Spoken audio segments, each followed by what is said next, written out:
The Gothic cathedrals were like the skyscrapers of their day, and this similarity was not lost on the architects of the early 20th century. As American cities were being transformed by the advent of the skyscraper, architects were searching for a suitable style to express the height of these towers and the dynamism of the modern age. Hey you guys, we are coming out of the Gospel of Exodus, chapter 8. And the Lord spake unto Moses, Go unto Pharaoh, and say unto him, Thus saith the Lord, Let my people go, that they may serve me.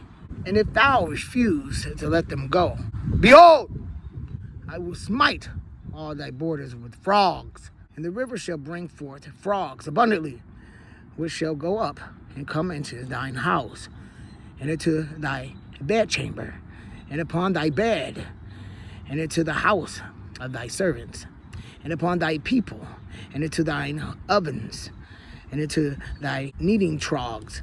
And the frogs shall come up both on thee, and upon thy people, and upon all thy servants.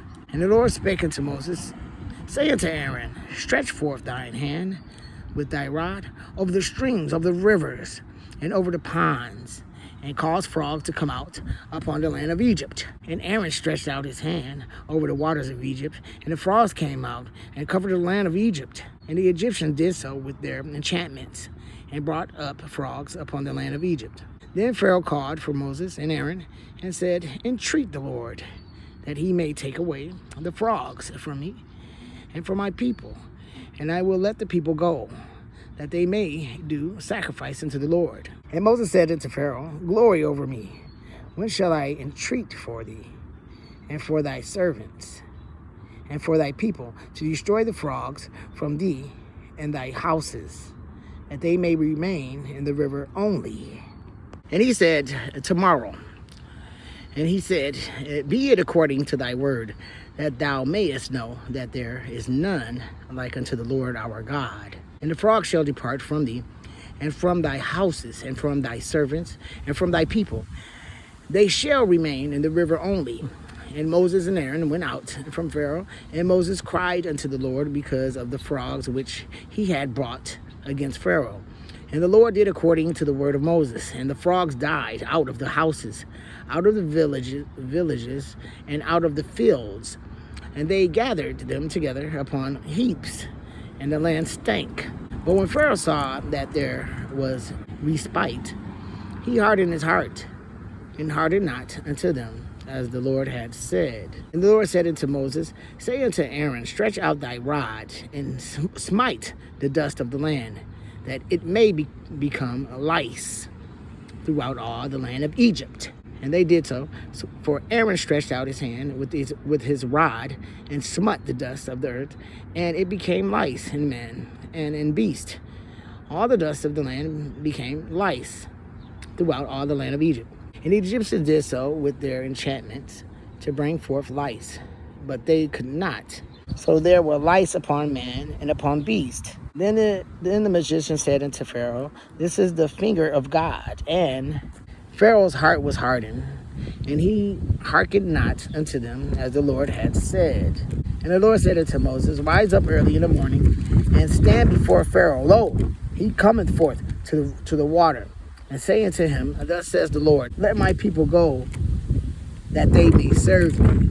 Else, if thou wilt not let my people go, behold, I will send swarms of flies upon thee, and upon thy servants, and upon thy people, and into thy houses. Into the houses of the Egyptians shall be full of swarms of flies, and also the ground whereon thy are. And I will sever in that day the land of Goshen, in which my people dwell, that no swarms of flies shall be there, to the end that thou mayest know that I am the Lord in the midst of all the earth. And I will put a division between my people and thy people. Tomorrow shall this sign be. And the Lord did so. And there came a grievous swarm of flies into the house of Pharaoh, and into his servants' houses, and into all the land of Egypt. And the land was corrupted by reason of the swarm of flies. And Pharaoh called for Moses and for Aaron, and said, Go you, sacrifice to your God in the land. And Moses said, It is not met so to do, for we shall sacrifice the abomination of the Egyptians to the Lord our God. Lo, shall we sacrifice the abomination of the Egyptians before their eyes? And will they not stone us? We will go 3 days' journey into the wilderness and sacrifice to the Lord our God, as he shall command us. And Pharaoh said, I will let you go, that you may sacrifice to the Lord your God in the wilderness. Only you shall not go very far away, entreat for me. And Moses said, And behold, I go out from thee, and I will entreat the Lord, that the swarms of flies may depart from Pharaoh, from his servants, and from his people tomorrow. But let not Pharaoh deal deceitfully anymore in not letting the people go to sacrifice to the Lord. And Moses went out from Pharaoh and entreated the Lord. And the Lord did according to the word of Moses. And he removed the swarms of flies from Pharaoh, from his servants, and from his people. There remained not one. And Pharaoh hardened his heart at this time also, neither would he let the people go. Since been lost, but for centuries to come, other cathedrals would continue to hold the record. Built in the Gothic style, they strove to allow ever more light into their interiors and to soar ever higher into the sky. The Gothic cathedrals were like the skyscrapers of their day, and this similarity was not lost on the architects of the early 20th century. As American cities were being transformed by the advent of the skyscraper, architects were searching for a suitable style to express the height of these towers and the dynamism of the modern age.